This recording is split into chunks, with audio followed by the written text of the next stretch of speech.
மனமடி வரலன்னா வந்துச்சு, போராட்டம் வந்துச்சு, வெறுப்பு வந்துச்சு, வழிகள் நிமித்த கஷ்டம் வந்துச்சு.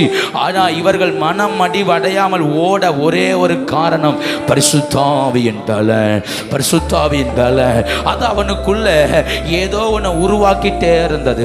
பரிசுத்தாவின் பலன் என்பது சாதாரணமானது அல்ல. எங்க சோறு வருதோ அங்க தூதன் இறங்கி வந்துடுவான். ஆண்டவர் உடனே தூதர்களை அனுப்புவார்.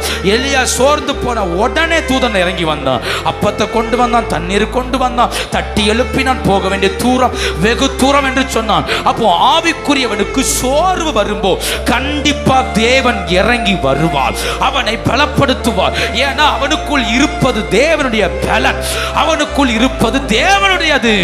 அவனுக்காக அவர் இறங்கி வருவார், அவனுக்காக அவர் கிரியை நடப்பிப்பார், அவனுக்காக அவர் யுத்தம் செய்வார். எனது தேவனுடையது, தேவனுடையது. ஆனால் அவன் சோர்ந்து போவது அவருக்கு தெரியும்.